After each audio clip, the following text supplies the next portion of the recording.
প্রিয় শিক্ষার্থী বন্ধুরা, আজকে থেকে আমি কমন মিস্টেক ইন ইংলিশ অর্থাৎ ইংরেজিতে কিছু কমন মিস্টেক আছে, অর্থাৎ কিছু ওয়ার্ড আছে যেগুলো প্রধানত একই অর্থ প্রকাশ করে থাকে এবং প্রনাউন্সিয়েশনও কিন্তু অনেক সময় একই হয়। এগুলো নিয়ে আলোচনা করব। তো আজকে আমি পাস্ট অর্থাৎ PASSED পাস্ট এবং PAST পাস্ট এই দুটি ওয়ার্ড নিয়ে আলোচনা করব।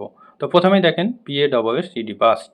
তো এটি প্রধানত পাস্ট ফর্ম অর্থাৎ ভার্বের পাস্ট ফর্ম এবং পাস্ট পার্টিসিপল ফর্ম হিসেবে ব্যবহৃত হয়ে থাকে।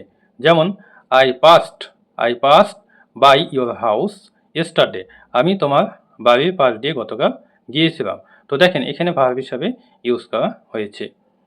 এখন past past, don't think of the past, অতীত নিয়ে চিন্তা করো না। তো দেখেন এখানে পাস্ট কিন্তু নাউন হিসাবে ইউজ করা হয়েছে, অর্থাৎ আর্টিকল দা এর পরে পাস্ট বসেছে, এই জন্য নাউন হিসাবে এখানে কাজ করেছে। আবার দেখেন আরেকটা উদাহরণ আমি দিচ্ছি। My past week was very bad, আমার গত সপ্তাহ খুবই খারাপ ছিল। তো দেখেন এখানে মাই পসেসিভ ফর্মের পরে পাস্ট ইউজ করা হয়েছে এবং এই পাস্ট কিন্তু অ্যাডজেক্টিভ হিসাবে কাজ করেছে। Thank you.